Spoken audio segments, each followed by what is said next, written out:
today we're going to build a virtual DOM from scratch. Who have heard of virtual DOM? Who have worked with virtual DOM? React, yeah, that counts.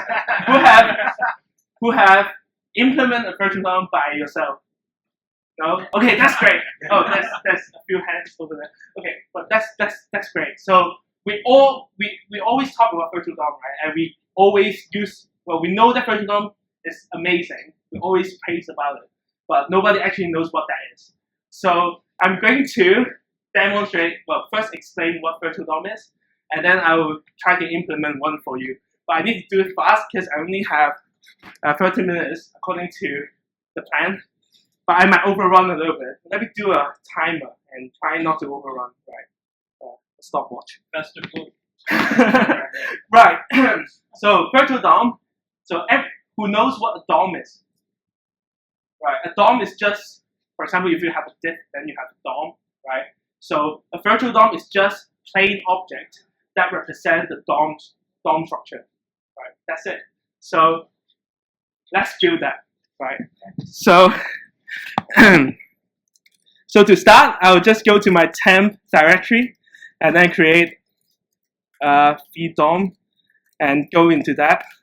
Oh, that's the other one. Obviously, I practiced that. And then I will do git init and then git, well, time to sell my own thing. I built this git ignorer, which will create your git ignore. So I'll init it with the node profile, and then I'll do npm init as well with -y, which will accept everything.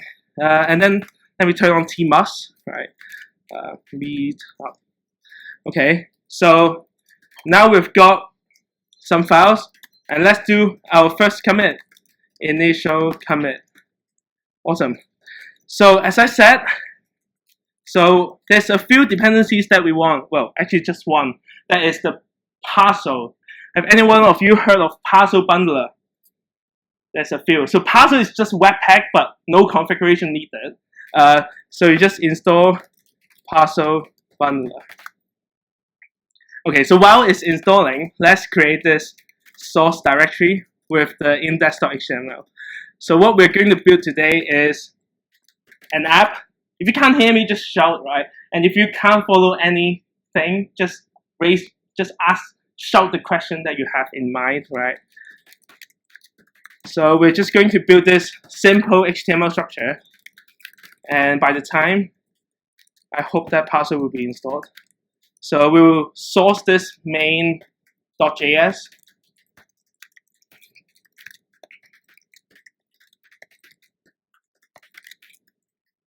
Hello world. And in the main, we'll also do console log hello world, right? Just to check the parcel works. Right, so now we got parcel installed, and let's add the script to the package.json. So parcel, you simply give it the entry file, so that would be our index.html. And just by doing this, and if we do npm run dev now, it should start a development server. It will look through the index.html and it will see that, oh, you're importing the main.js, and then it will load the main.js into your app. It's amazing. So now the development server is up and you see hello world. And in the console, you see hello world as well. That's amazing. Yay! We did the first part. Okay, next step, we need our virtual DOM. So let's create vdom.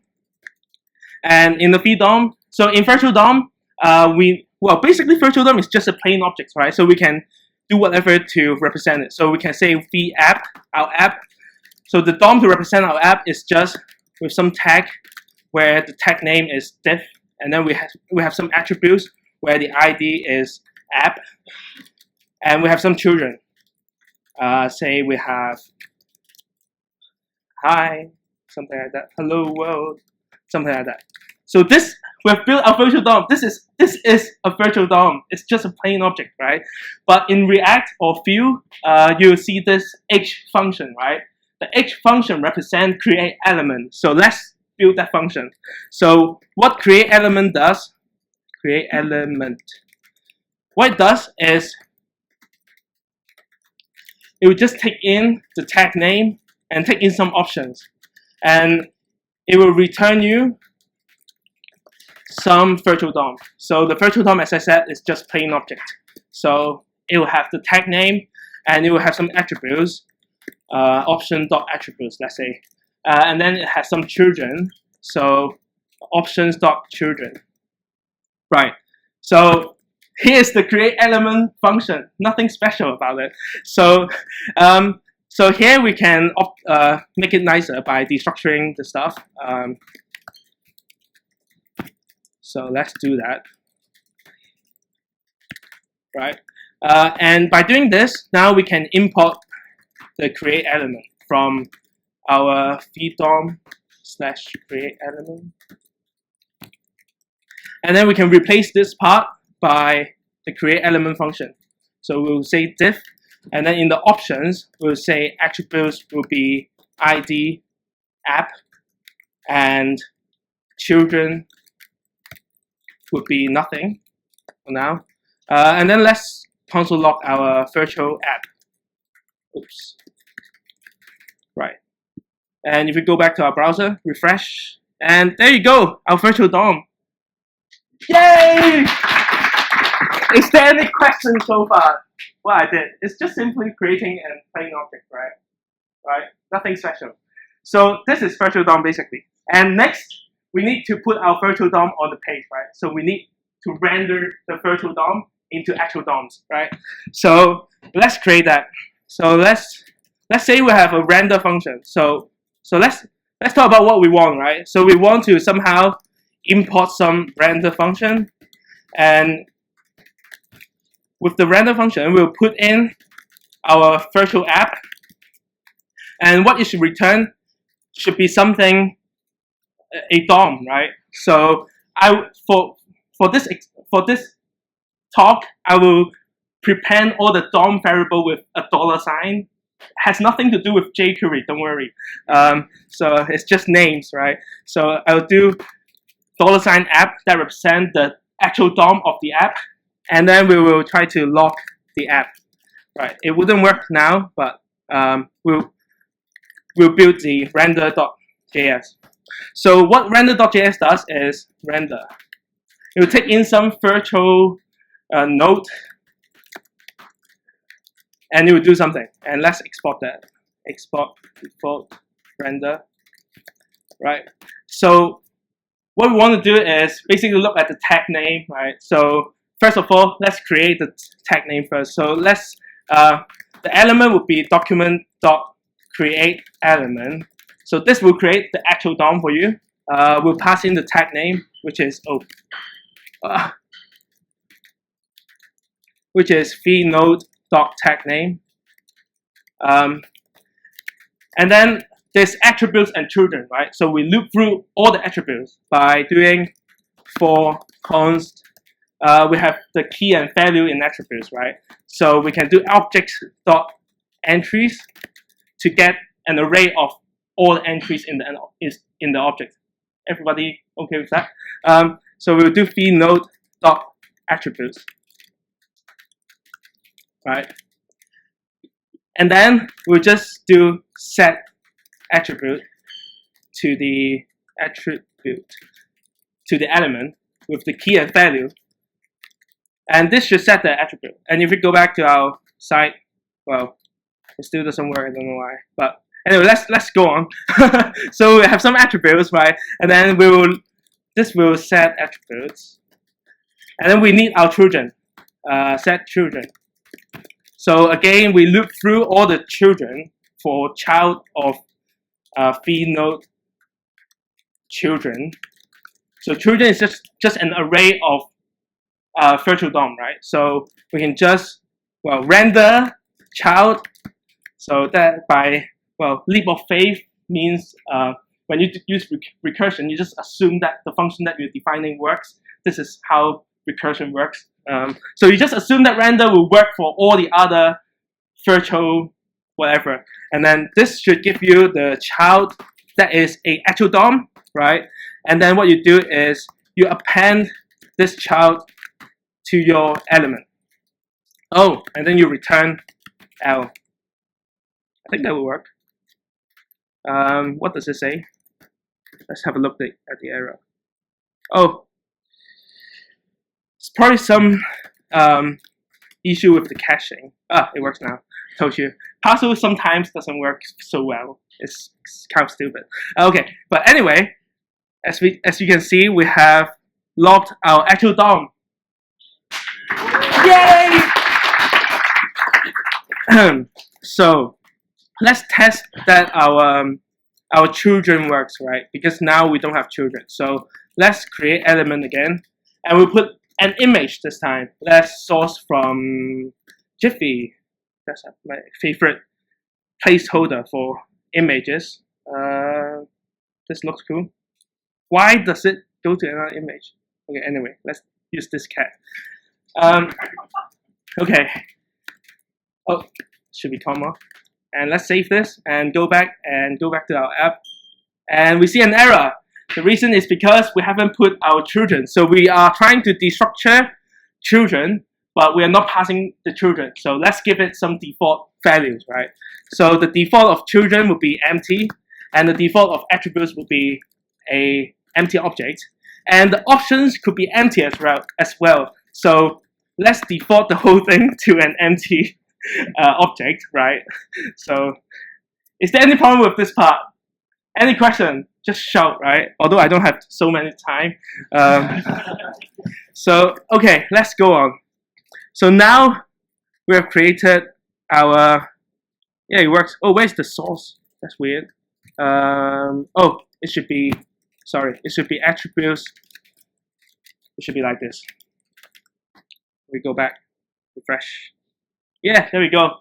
We got our app ready. So next, we just need to put this app into our page. So the way that I would do it is, so usually in React or Vue, you will have this div ID equals app, right? We'll follow that pattern. And then in the main, let's say we have this mount function. And what mount does is, it will just take in some DOM, the app for this case, and then it will take in the target, which is document.get element by ID app. And this should mount our app into the app. And if you save it, you'll see errors that's expected. And then let's create the mount.js. And what mount.js does is pretty simple. It just takes in the node, and it will take in the target, and then it will call target.replace with. It doesn't work for IE, by the way, but who cares? So, and then we will return node as well for this instance. So after saving this, and let's save this again, and you will see, yay, the app is there! Woo! I still got 15 minutes. I hope I could do this. Okay, so we have more stuff to do. So next, let's make this into an actual, well, make it more similar to React, right?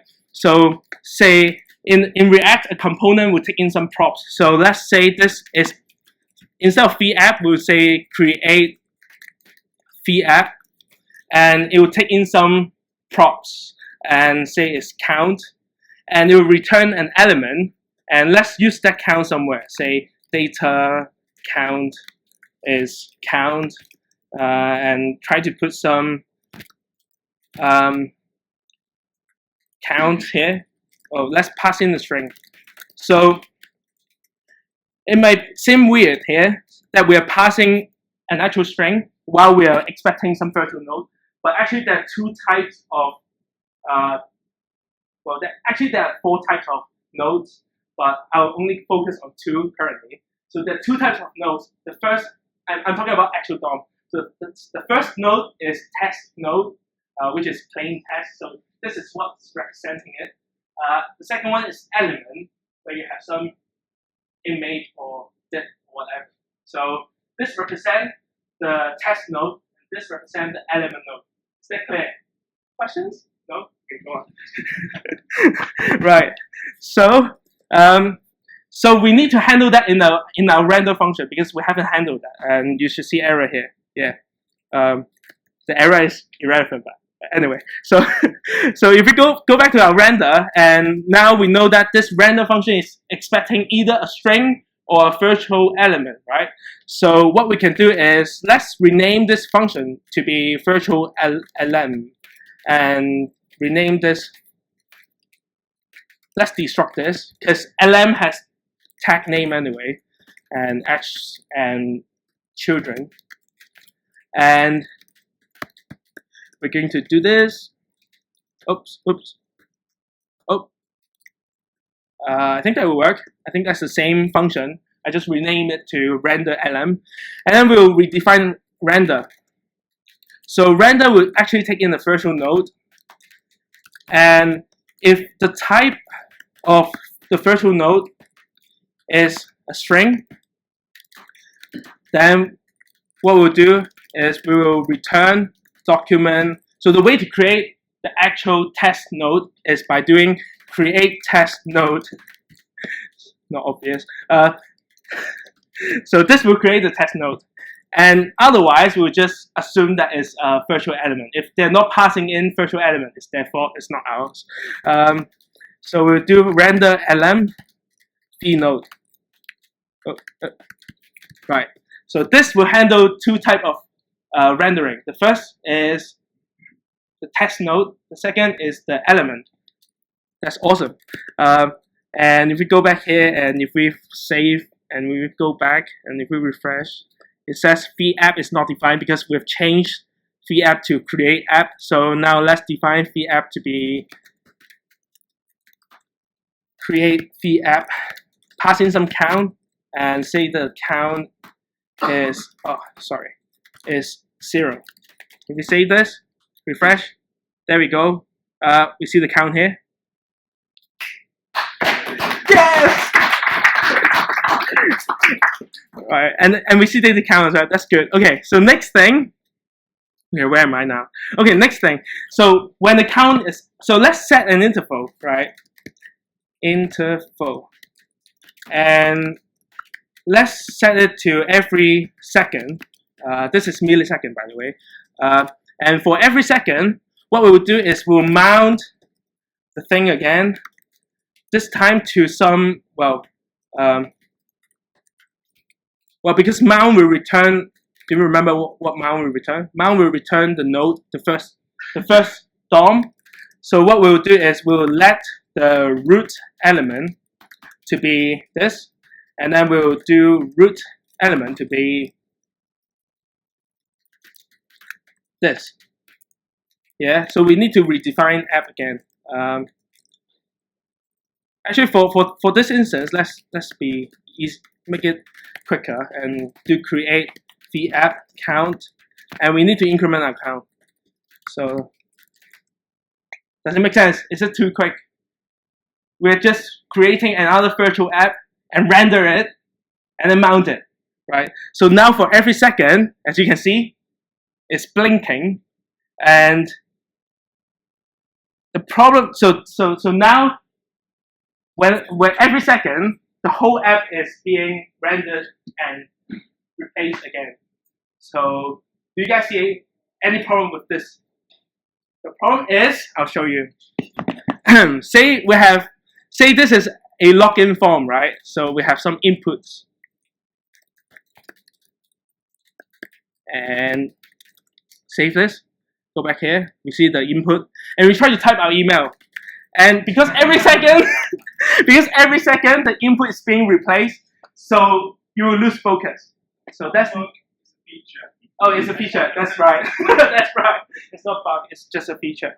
So that's obviously is a problem. But by doing this, we have the advantage of defining how the app should be rendered given the state. So that's what React gives you, right? It gives you the way to, based on the state, to render the stuff logically. I'm not sure if that's the right word, but in the old days when we used jQuery, we tend to change things here and there, and nobody knows what the app will turn out to be like. But with this model, we know that the app will always have the input, the string, and the image. So this is a better model, but we have some problem. So let's solve it. So how many minutes do I go? I got 10 minutes more. I hope I will be able to. So the next thing is, anyone knows what's the next thing? So how? Yes, it's diffing. So we need a diffing algorithm to look at the old virtual tree, and look at the new virtual tree, and find the differences between them, and apply the patches to the actual DOM, right? So let's do it. So, so let's think about the API first, right? So let's go back to the main.js and say we have some diff function from, and so instead of rendering the whole app again and mount it, we won't do this anymore. What we will do is we need to still create our virtual app, right? But we don't render the whole thing. So what we'll do we'll do the diff. So we need to let this, and we'll do the diff between the v app and the new app. So let's call the new app virtual new app, and we'll do virtual new app. And what should the diff return, right? This is the problem. So let's say it returns some function that will patch your stuff. So how to use this function? We'll call patch and then pass in the root element, right? So that the patch gets the root and then do its stuff. And at the end, we will assign the app to the new app. Does it make sense? Any question? No? Okay, great. You guys are awesome. Okay, so let's create that diff function, right? So there's one thing about this patch. So if the root element is being replaced, we need to change the root element as well. So let's say the patch will return a new root element. It might be the same. It might be the same as this one, but it might not be. But so just depends on how your virtual DOM looks like. So now let's create that diff. Diff.js. Okay. So you have the virtual old node, and you have the virtual new node, right? And what it will do is it will return some function that takes in the node and do something to it, right? And let's export it. Export default diff. Right. So there's some assumption to this, because to calculate the minimal differences between two trees takes order of n cubed, I think, according to some paper that I read. Obviously, I didn't read it. But with some assumption in mind, we can make the calculation to be order of n, which is much more efficient. And according to React, they say that most of the time is good for practical uses. So let's do, okay, I haven't talked about the assumption. So the assumption is when two tags have different tag name, so if one is diff, one is image, so I assume that they're different. Right? So I don't apply patch, I just replace the image to the diff. Yeah, that seems like a completely reasonable assumption, right? So let's do that part first, right? That seems easy.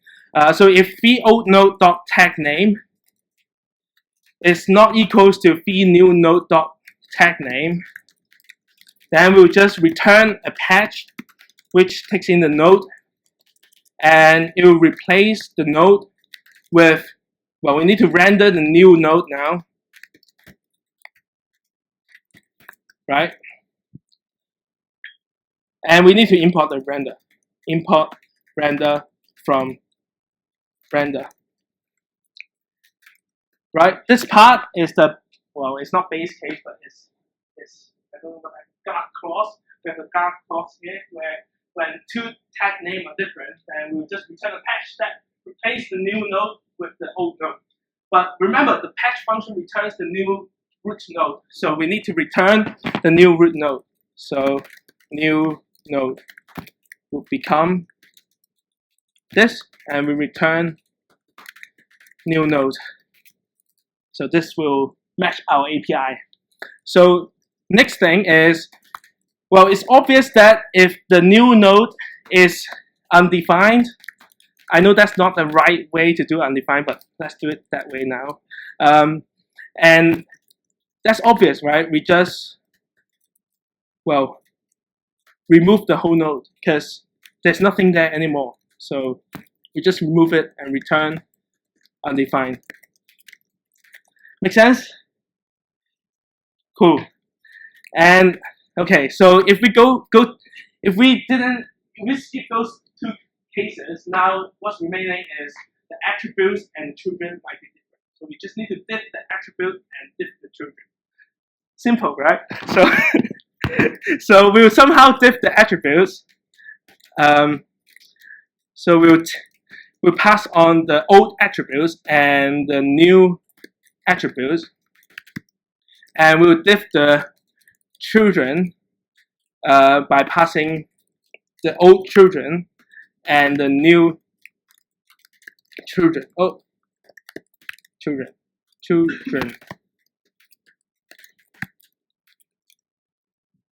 And what they will return is a patch for your attributes, patch attributes, and a patch for your children. And what we return here is obviously just patch the attributes and pass on the node, and patch the children and pass on the node. Does it make sense? So we just need to define those two, right? One more thing.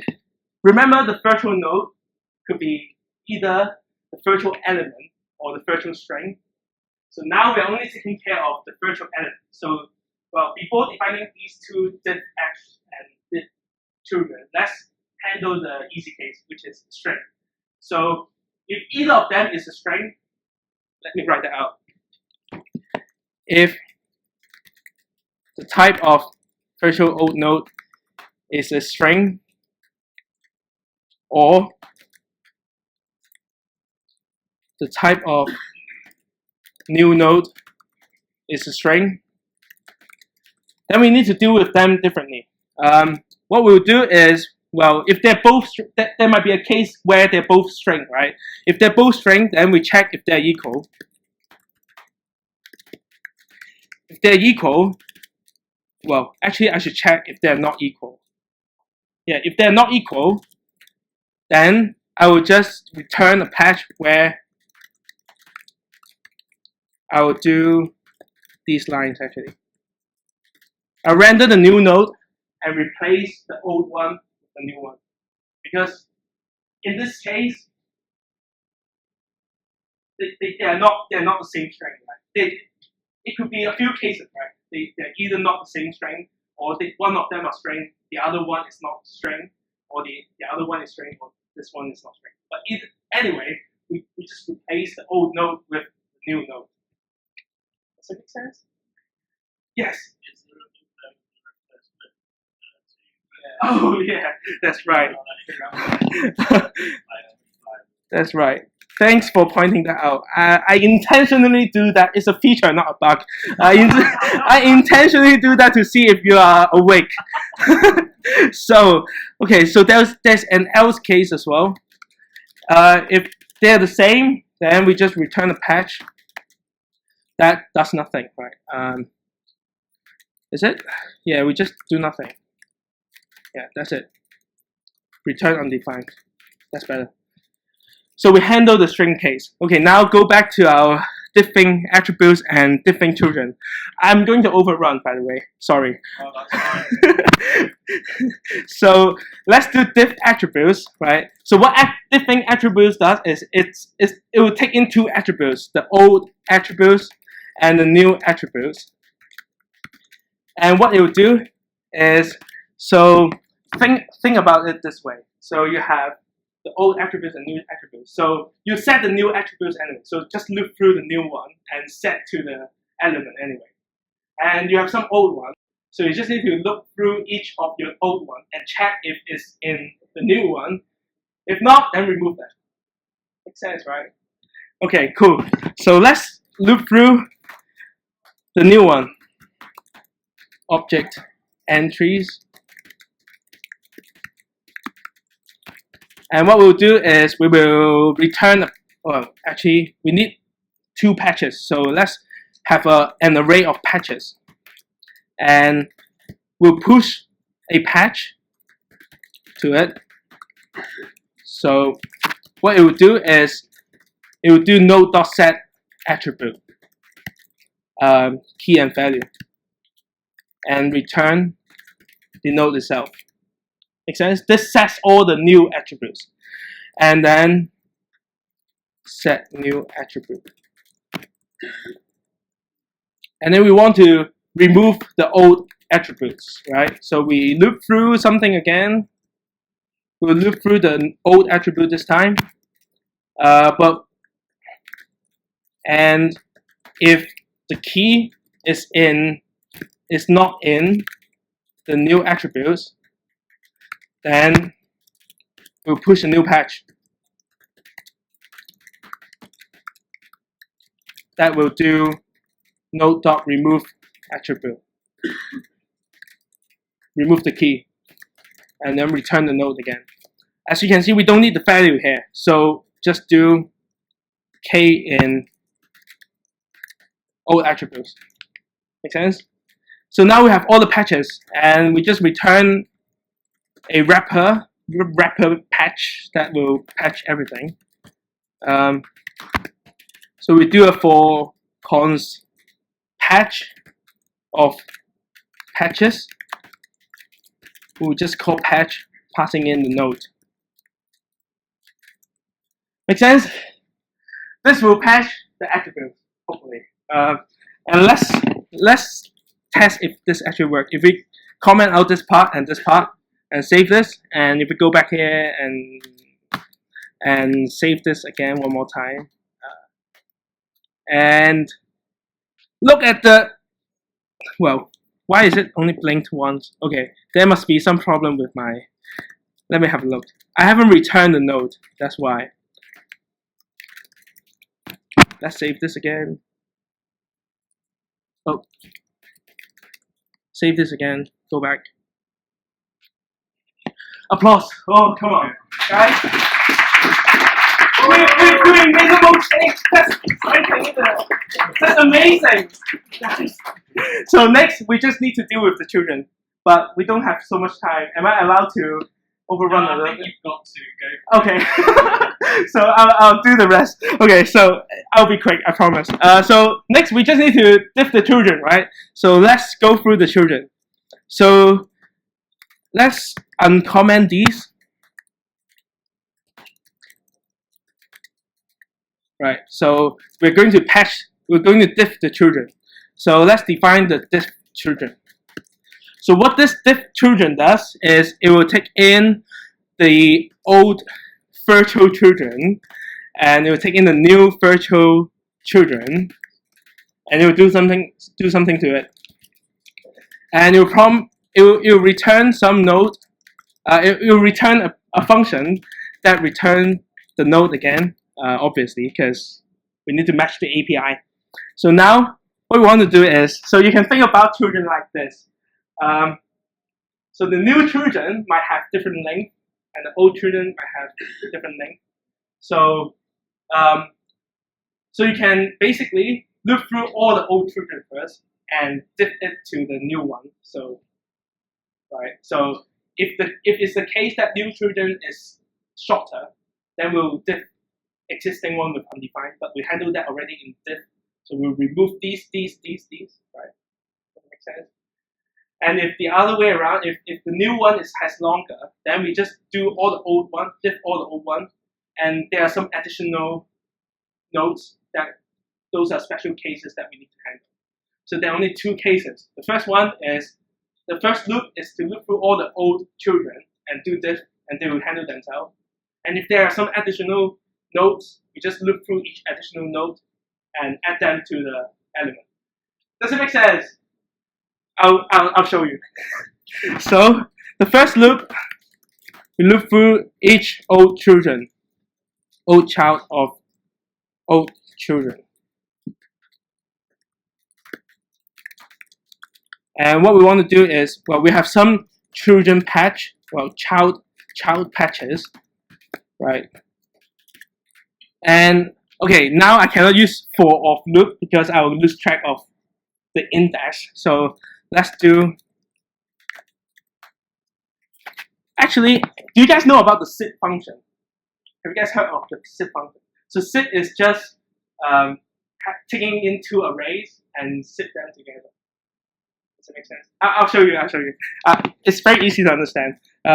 So let's say the sit function is taking two arrays, xs and ys, and it will return some sit function, sit array, where it will just loop through let I equals 0, I less than math.min, xs.length, and ys.length.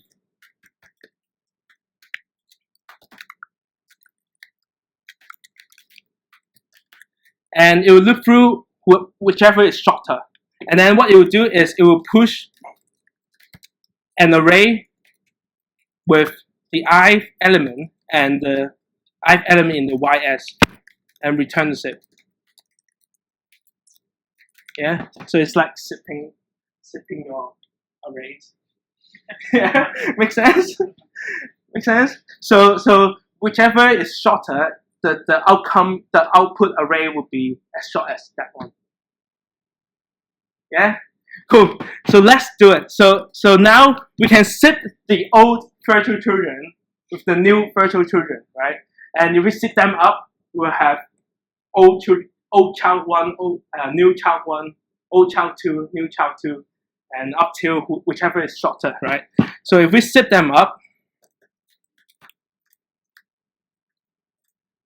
zip the old children, old phi children, and if we zip it with the new phi children, and what we will get is we can destructure it, right? We can get the old phi child and the new phi child. Yeah. And what we do is we just diff them regardless. And this will give us a patch. And let's put that patch in our patches. Push. And just to remind you that this bit return a patch that is expecting the children itself. It's not expecting the parent. So, well, to make that a little bit clearer, the function that we're returning is actually expecting the parent, and we'll return the parent. And what we'll do is, to apply these patches, we simply do a, guess what, I'm going to zip again. We will zip the old phi children. Oh, actually, I'll zip the child patches with the parents child nodes. So parent-child nodes will give you a node list of elements. So you will have some test node, you have some element node. And we'll destructure it. So we'll get a patch and we'll get a child. So because we got the child, now we can apply the patch to the child. Yeah, so clean. And then next thing is the additional nodes, right? So we still need some additional patches. And for each additional child, so to get the additional child is quite, it should be virtual child. It's quite easy, right? We just get the new virtual child and slice it with the length of old child. So this might be an empty list, but we don't care because this for loop would not run then if it's an empty list. So if it's not an empty list, it will have some additional virtual children. And what we'll do is we'll render the additional virtual child, and we will, well, push a patch, take in the node, And then what we'll do is we'll node dot what should we do? We should append child, right? And we return the node. And this time, these additional patches are expecting the parent. So we just loop through const patch. I'm almost there, guys. Sorry. Additional patches. And then we'll apply the patch to the parent. I hope that's it. Any questions so far before we see the result? I'm nervous. Okay, no question? No bug spotted? Okay, no feature spotted? Okay, so there's no error. That's a good sign, hopefully. Hey, it's working already! Look at it. Guys, you see? Oh, yeah. And you can type now. So amazing, isn't it? So to just show one more how amazing this is, the thing that I built, of course, is amazing. But just to show off, right? What we'll do is in a count, we will spread an array. We'll create an array that is of length count. And each array will become an element. I'm missing a bracket. Did I? Oh.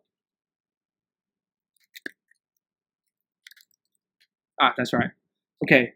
So what this will do is it will create however many count image, and you shall see how the image will grow.